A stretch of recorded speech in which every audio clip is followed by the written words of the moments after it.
Welcome to the Sheffield Sunday As Bill Sees It meeting. This is a main share meeting, and today is with great pleasure and much gratitude that we welcome Ronald White from Los Angeles, who's come to share for about 40 minutes, after which we'll open up for general sharing, or if you'd like to ask a question.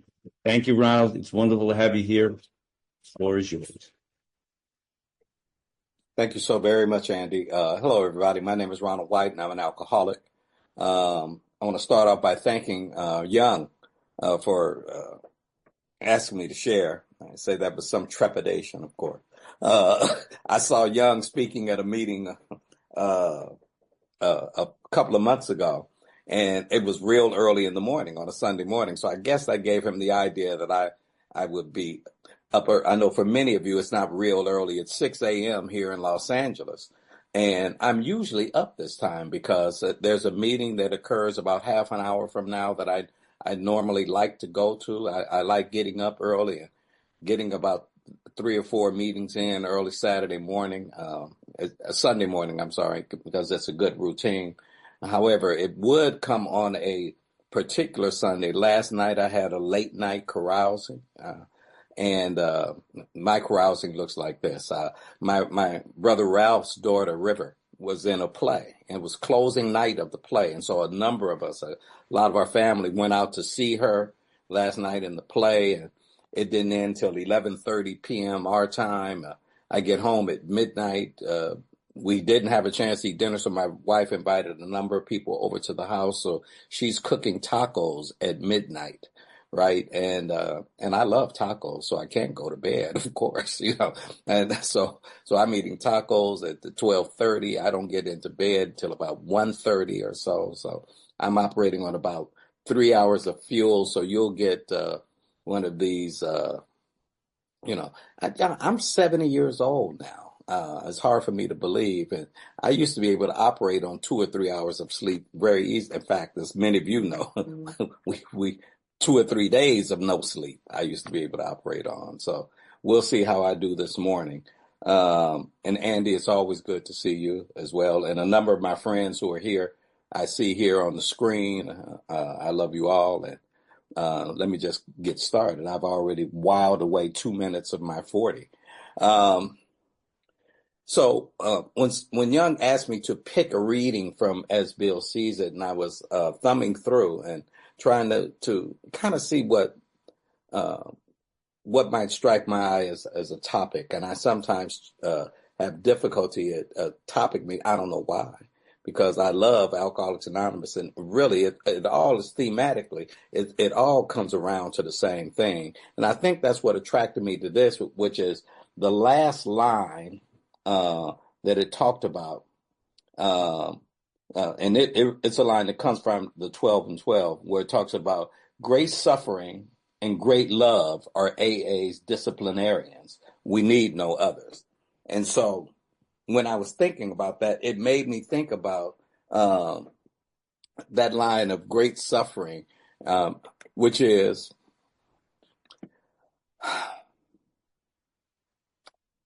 we have a saying, a well-whooped ass, right, is really the greatest motivator I might have sometimes to draw me back in line with when I want to act out in Alcoholics Anonymous, when I want to stray away from the things that you guys have shown me to do. Let me do a little bit of qualifying. I have a sobriety date. It's July the 14th of 1986. I have a home group. It's a Never Too Early Big Book Workshop. Meets every Sunday morning. I have a sponsor. His name is Jerome Scott. I love Alcoholics Anonymous. Since I have gotten here in July of 1986, and I didn't get to Alcoholics Anonymous immediately in July of 1986. I was in a recovery home on Skid Row here in Los Angeles, which is one of the most sordid areas in the world. And there was a recovery home located there. I went there because I had no money for a nice, posh, fancy recovery home. I had to go there because I was unemployed, uninsured. I was a lawyer then too, y'all. Just to show you where my great thinking had taken me. I go to this recovery home, and they had a meeting of Alcoholics Anonymous brought in there by an H&I panel, hospital and institutions panel. I thank God for the men and women in Alcoholics Anonymous who carry the message into institutions, and they brought that message into that recovery home for me. And they demonstrated to me, they showed me exactly what Alcoholics Anonymous, a representation of Alcoholics Anonymous, a slice of this delicious pie that we've been given. They showed me and they told me what they used to be like, what happened, and what they were like today. And there, as they stood in that little dingy recovery home, they didn't look like their stories. They look, in fact, there was one woman in there named Donna T who came in who caught my eye. And she looked fine. She was she was dressed to the nines. She was sharp. But then she talked about being a hoe. She talked about, sleeping around. She talked about doing all kinds of things that most respectable women would never say in a public place. And the way that she said it, so unafraid, so transparently, it attracted me because she seemed free. She seemed free from the burdens of what she had done, because she also talked about what she was doing now. She talked about who she was now. And there was some kind of, she wasn't the only one, obviously. There were many people that would come in on Friday nights. They would bring that meeting in, and they would share with us in such a way, man, that I was attracted to it, as I've been attracted to nothing else. When our book talks about, and I love, I work in treatment right now. I no longer practice law. I work in treatment, and I'm a counselor, and I often use our book, Alcoholics Anonymous, and the stories in the book to demonstrate to the individuals in treatment what this program is about. And I was recently reading through Bill's story. Now, I'm 38 years sober. I can't tell you how many times I've read Bill's story. And I can't tell you how many times, that and what happens for me when I read it with another alcoholic is the story comes alive for me. And as it does with most things, especially when I'm in a good speaker meeting, when the speaker is speaking, it makes me not think about the speaker's story. It makes me think about my story. If they're able to transmit the message in such a way that I can identify with it.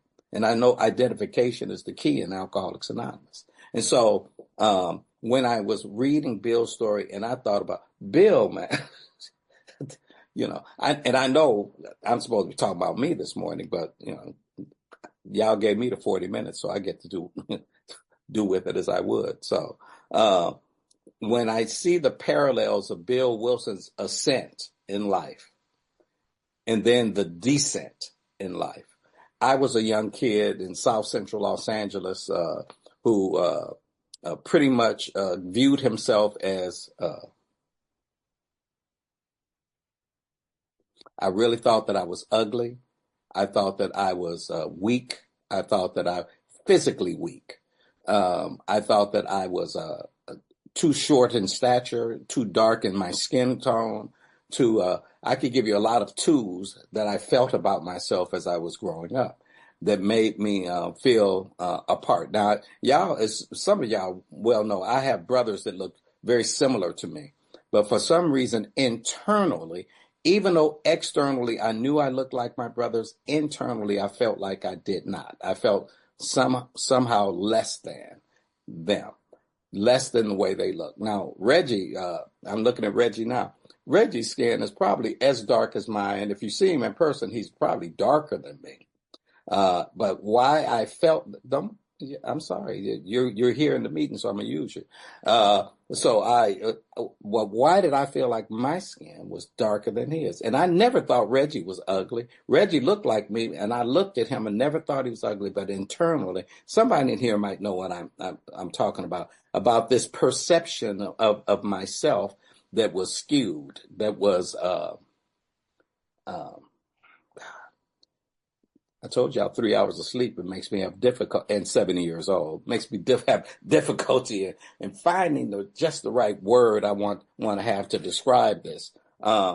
It made me feel like I was a distinct entity that was not quite good enough. It was not quite polished enough.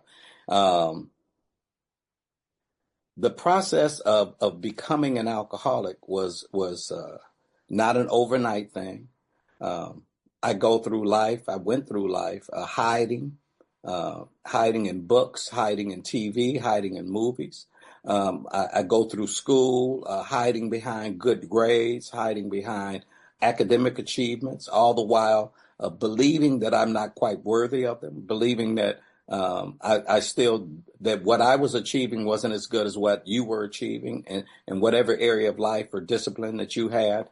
And so when I was introduced to alcohol, look, you hear the way I say it, when I was introduced to alcohol, like somebody said, hey, Ronald, this is alcohol. I started drinking at age 17 because I want to start talking to girls. Even though I am academically adept, I am socially awkward. And so when I start drinking, now my whole world opens up. And now this is when the descent into madness begins, because it only took me a couple of years for me to start to change as a result of drinking. I started becoming a liar and a cheat. Start becoming somebody that is unreliable, whose word you cannot trust. And now you don't know this because I'm good at, as I've learned early on in life, I'm good at hiding. I'm good at putting up a facade. I'm good at pretending to be somebody else. The thing that I like about Alcoholics Anonymous is, even though I'm 38 years sober, I still share what I used to be like. And the reason that I share that is, lest I forget, the beginning of our reading comes from a portion of the book that incorporates the 10th step, page 85. And it's the one that says that we are not cured of alcoholism. What we have is a daily reprieve contingent upon the maintenance of my spiritual condition. I still have alcoholism. I have not been cured of it. And what that means is, and what precedes that line is that if I rest on my laurels, right? If I am the kind of guy that takes a break in Alcoholics Anonymous, thinks that I've got it made, that I've got it done. I've been sober for quite a few years. I don't have to quite follow these spiritual principles anymore. I can start lying again. I can start, I can kind of like slack off on the program. I can do whatever. Guess what? That ass whooping comes back. See, the disciplinarians of Alcoholics Anonymous I start having some results of letting up on the spiritual principles. What might some of those results look like, Ronald? Well, let's say that you get disbarred at 28 years sober because you get lazy in your legal profession because you're so. Let me try to put a face on this. One of my chief activating fears is fears of financial insecurity. If I trace many of the problems that I've encountered during the course of my sobriety, it's been decisions I've made based on self, fear, financial insecurity that have later placed me in a position to be hurt. So I become involved in a relationship with somebody that I know is shady. And now I say that now. At the time, I lied to myself because the internal bells go off and say, this guy is a little slick, this guy's a little whatever. But because I was being well paid to do work for this person, I quiet the bells. See, I stray away from the spiritual principles. Instead of me talking with you guys about the guy, talking with my sponsor about the guy, about doing a thorough investigation of who he is, I don't do any of these things because fear of financial insecurity. I'm being well paid. So what happens? As a result of that, aligning myself with this person, he does actions that later cause me to lose my license. Now, I don't blame him because he does what he does. He's a con man. He does all these other kinds of things. I don't adhere to spiritual principles, which, as our 12 step says, are to be practiced in all of my affairs. See, I like the reading that I picked because the reading talks about what happens, Ronald. You get great suffering as a result of not following the spiritual principles. One of the things that the reading talked about is I first started doing it because I had to. I'm sitting in the recovery home on Skid Row, desperate. So I listened to these people bringing the message of Alcoholics Anonymous to me. So I started adhering to what you guys told me to do because I wanted what you had. When I first got to Alcoholics Anonymous, y'all, I wasn't doing. There wasn't no lying. There's somebody in here that's like me.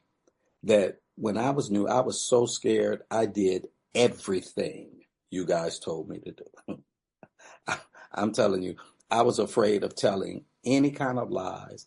I was afraid of missing any meetings. I went to meetings every day, all the time. I went there with the kind of desperation, as they say in the book, that a drowning man would. Because you guys were the flimsy reed that I was grasping when I first came here, because I was drowning. So I did everything you told me to do. Guess what? You get some results if you follow the spiritual principles. Because I'm in meetings all the time, I'm able to start staying sober. Oh, shit, really? I'm able to, you stop lying. Now people start trusting you again. Oh, I got my law license back. See, when I first got to Alcoholics Anonymous, I was an attorney then, had in suspended status. After 2 years of sobriety, of adhering to the spiritual principles, I get my license back. I become a public defender. I'm working my butt off. I get invited to the White House in Washington, D.C. because a congressperson that I was that had read a newspaper story about my family. It didn't talk about Alcoholics Anonymous, but it talked about this scourge of addiction and stuff that has gone through our neighborhood and our in South Central Los Angeles in the 80s. And it talked about this family that had been able to come through that. And it kind of talked about me and my brothers. And she saw this story and asked me to go on this congressional thing in Washington, D.C. Now, this is only because I tore my life down that I was invited there. No, it's not only because I tore my life down. It's because I had adhered to the spiritual principles in Alcoholics Anonymous, and my life, God built my life back up. I don't, is that the first time I've mentioned God in I think the first 18 minutes of my pitch? See, that should have been the first thing that I said, because everything that has happened to me, I've attributed and I give complete attribution to my relationship with a power greater than myself, with God. Because I will start to think, see, this is what the reading really kind of talks about. I adhere to spiritual principles initially because I have to. Then I start to kind of like say, okay, I kind of like this.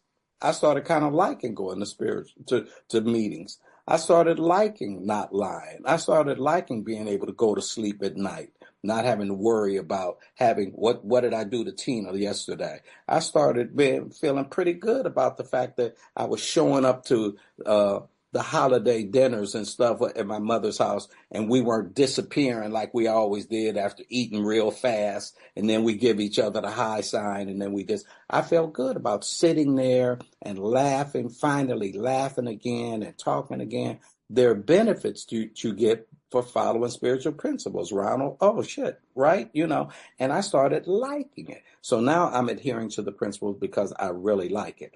One of the reasons I continue to come to Alcoholics Anonymous is I am not cured of alcoholism. That just because I start to get results from following spiritual principles, that for some reason the gorilla the gorilla still wants to rattle the cage, young, right?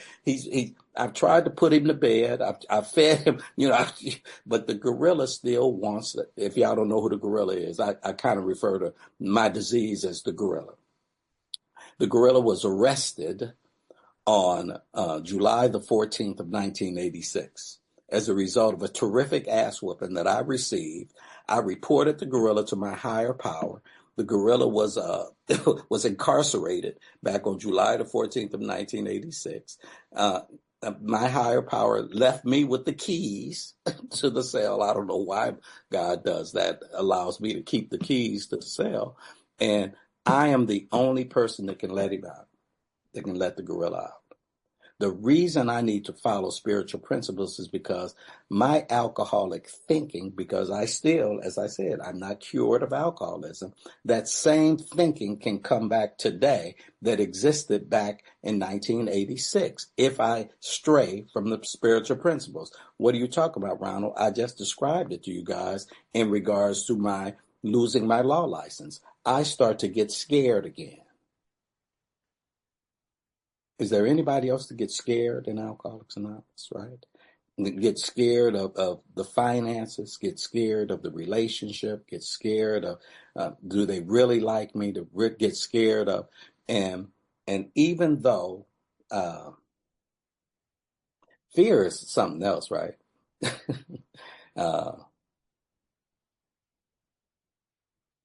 We feel it ought to be classed with stealing. We think it causes more trouble, right?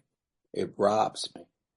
That even when I have a great life, even when I have everything happening for me, for some reason, the gorilla wants more, right?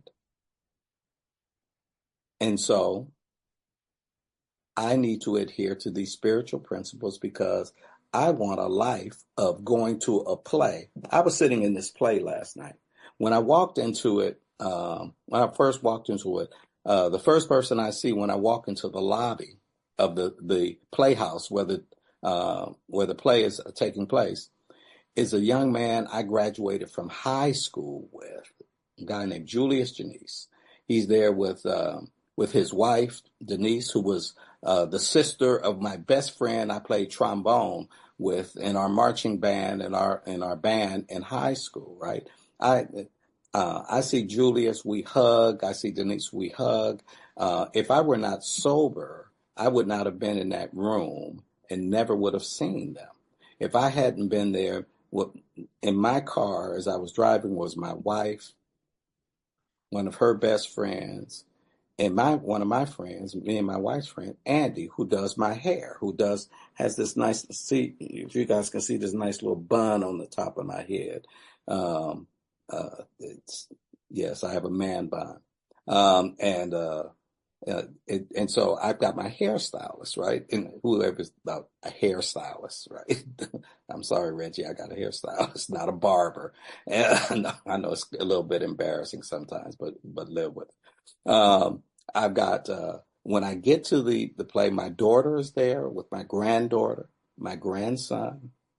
I look across the room. There's Ralph and Leslie sitting across the room, and below Ralph is something else because right below Ralph is his ex-wife, Mary, whose wedding he threw up in when he was supposed to be saying I do, right? And on the other side of Mary is his ex-wife, Lisa, right? Who is the mother of River, who's in the play, right? And I look next to them, and there's my nephew, and right across from me, there's my niece and my nephew. What I'm sharing with you guys is the benefits of following the spiritual principles. That great love, great suffering, and great love are the only disciplinarians that I need. See, I get to see the results of straying from the spiritual principles and then following the spiritual principles, the greatest of which is love. See, our code is love and tolerance. And I stress love more than anything else. I love what I've achieved, what I've received. Forget achieved, what I've received from the power greater than myself as a result of adhering to spiritual principles. What do you mean, Ronald? Show up, follow your word, do all the things in here, give back, sponsor. I was at a funeral yesterday morning. See, I'll do the flip side. So I go to I'm at the play at night. That morning, I was at a funeral for a young man that I sponsor, Cliff H. Cliff had 32 years of sobriety. Cliff died of cancer. He'd been in hospice a couple of months. I had sat with him at his home while he was going through his hospice experience. I'm at the service for him yesterday morning, and they asked for everybody from the fellowship at one part of the ceremony, the service. They asked somebody who was speaking, a guy that I now sponsor, that Cliff used to sponsor, asked for everybody in the fellowship to stand up. And there must have been 200 people who stood up in that service from the fellowship, right? And as I looked around that room and I saw those couple of hundred people stand up, I saw the symphony of my sobriety. I saw people that I had gotten sober with in 1986 and people that I've become a part of their lives during the course of my sobriety. And I can't tell you what I felt.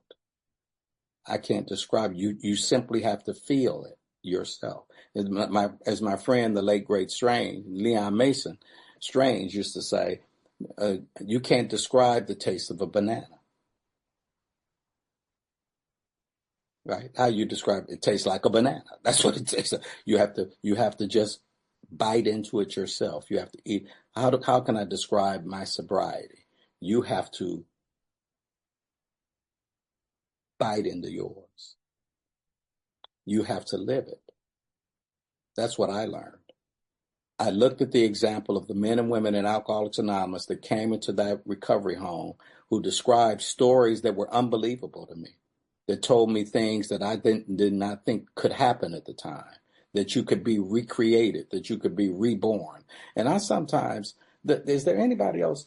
I sometimes think about the person that I had been all of my life and raised in church, in a Baptist church with my mother, reading the Bible, reading scriptures, doing all this other kind of stuff.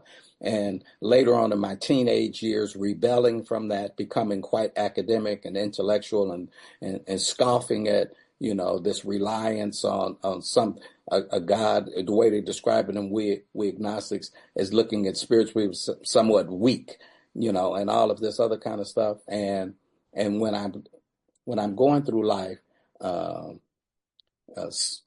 rebelling at phrases such as born again. And I would just, born again, so and so. Yeah, sure. And I find myself with every spiritual term that I used to detest and despise and deride, and I could come up with a lot of synonyms, y'all, that I have begun to adopt them because now I know what they mean. I have been born again. That I have been recreated. My life has been recreated more than once, several times. One of the reasons I think they call this we have a daily reprieve based on the maintenance of our spiritual condition. Daily reprieve, meaning I get a pardon. I get a pardon from the governor, the power, every day. Ronald, okay. You got sobriety. Every day I get up I have a daily reprieve from the gorilla. And as I say, there's only one person that can give him a release, and that's me. If I stray from the spiritual principles, I have seen, and thank God I can now learn from the experience of others. I've seen what it looks like when folks stray too far from the spiritual principles. They do more than just lose a law license. They lose their sobriety. And I know that I am eligible too, that anything that has happened to anybody else in the fellowship, I don't talk of it like them. I look at it as us. I am eligible to relapse. Even as I sit here today at 38 years. Did I say that more than once? I need to shut up because there's somebody else that always talk about how many years they got. And I be thinking, why he got to keep saying that? And then I find myself doing it too. See, I told you, John, it's a walking contradiction. So I need to remind myself every day that I get up. I read the daily reflection. There's somebody who he texts me every morning a series of readings from Alcoholics Anonymous. And I read these meditations every day. It's one of the disciplines that I've adopted so that I can adhere to the spiritual principles. Now, sometimes it feels like I'm doing it robotically. Sometimes it feels like that I'm doing it just to do it. But I need to tell you, I'm a guy that if I start to stray from the routine, it's almost like I've gone on many diets. Now, I'm a small guy, but I got a bit of a gut. I have a stomach, right? And I see. So I've tried to go on, these diets, keto and other kinds of things. And when I really strictly adhere to it, it's really, I be having results. But Andy, sometimes that cake looks a little bit attractive to me, right? And my head tells me, shit, just one piece, right? No, just one. And it's amazing how when I take that one piece, how the next day it's easier to pick up another piece. And then the next thing you know, I'm eating some fries. and then, a little pasta, right? A little spaghetti, right? And then I'm right back to. That's the same way with spiritual principles. If I start missing meetings, if I stop picking up the phone when these sponsees call me, there are different things, and I've been sober long enough to see what happens when I stray too far from the disciplines, from the spiritual principles that you guys have shown me and that have changed my life. Why would I ever change doing that which works? Now, I know that it's sometimes, I think, are there any people that like music in here? Anybody? Kind of just raise your hand if you're kind of like, okay, so I love music, and so I go to a lot of concerts and stuff. And when I go to these concerts, I love like oldies and stuff, and I like listening to the groups that are singing the old songs and all that other kind of stuff. And sometimes I'll go to the concert, and the groups try to change the song that I've been waiting to hear, right? The song that made them so successful and stuff, they get tired of playing the same song. So they want to put a different arrangement on it, or they want to put it in a medley, or they want to give, and I get mad because I say, why would you change the thing that was successful for you? And I understand that if you do the same thing over and over, sometimes your head tells you, why don't we try something a little different? Even though the other thing was successful. I think that's life. I think that's not just for people who are in recovery. I think that's life, that we get tired sometimes of the same thing every day but guess what? See, I'm an alcoholic. See, I'm not in the Temptations. I'm not in Earth, Wind and Fire. I'm in Alcoholics Anonymous. Right. And so I need to remember that which got me here, which was successful for me, that these principles that I have, I don't need to screw around with them.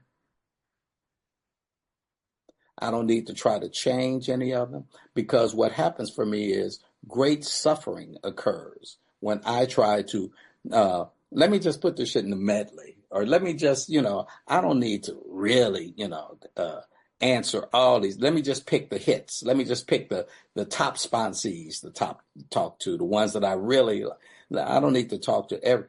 let me start straying away from that which you guys have given me, the things that have made me successful. And so I understand that the reason I get up at 6 a.m. Well, I had to get up at 5 a.m. to make sure I was here at 6 a.m. because young I was panicking. I was thinking, oh shit, I'm gonna oversleep. I know I haven't had no sleep. I better be sure I get up. So I was up an hour early to make sure that I would make the meeting. And when Young first asked me to share, it was 5 a.m. before the time changed. We thought that I was going to be speaking at 5 a.m. So I was already prepared to get up real early. So, and this doesn't daunt me. This excites me. See, I am passionate about Alcoholics Anonymous. I'm passionate about all of the things, about being squared up, about, following around, being in meetings. When I was a when I was a boy, we would lay, so we had a very small apartment, and me and all my brothers, there's six of us, we all slept in the same bedroom. Six of us sleeping in the same bedroom. And my mother would come to roust us out of bed on Sunday mornings because she had to get six boys dressed and everything. And so she would come to roust us out of bed. And occasionally one of us would, oh, my stomach hurts. Or trying to get out of going to church. Mama wasn't having it, right? You had to even if your stomach was hurting, you had to get up to go to church and everything. And my mother made sure every Sunday morning we were in church. I said, when I get grown, I'm going to sleep in on Sundays. I'm going to look at football games. I'm going to do whatever. I'm never going to you're never going to be. I have been getting up every Sunday morning for I started at my 1 year of sobriety. I started getting up every Sunday morning to be with you guys. I have not, the only time I've missed a Sunday morning has been only because I was out of town speaking somewhere. So I was up somewhere with you guys.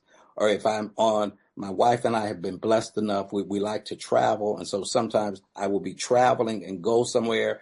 And this was before. So I've missed some Sunday mornings. This is before Zoom, because now with Zoom, I've been able to be even somewhere else, as much as it bothered. My wife is asleep, so I can say this. Even if it bothers her, why am I whispering? She's asleep. Because I'm still scared. I will Zoom in with you guys even now, right? I love Alcoholics Anonymous. I love the taste of Alcoholics Anonymous. You guys are unctuous. I heard that on the Food Channel, the Food Network. I don't know what unctuous is, but it sounds like what you guys are, right? It is something that is so delectable and so delicious and so incomparable. I can't compare it to anything. And so I will continue to do exactly what these spiritual principles have told me to do. And I never want to forget this. Never, never, never. Love and tolerance are our code. Sometimes I think we forget that word, the tolerance word. And it's not tolerance in the sense of me looking down my nose at you, thinking I'm better than you or anything like that. It's being able to be accepting. See, tolerance means open-minded. See, I need to continue to be open-minded because it allows me to be accepting of many things that I oftentimes seem beyond my ability to accept. And that's where love comes in too. I need to love unconditionally. You guys have given me that. You have given me a heart that beats with purpose. That's one of the things, I'm going to end with this. One of the things that I asked some of those folks in the treatment center when I'm working with them and we're sitting around and we're talking, and I ask you guys, what do you think purpose is? What would a purpose-filled life look like for you? I had been walking around all my life with objectives, with aspirations, but never with purpose. You guys have given me purpose. My God, what a miracle. I love you all. My name's Ronald White. Thank you so much for letting me share.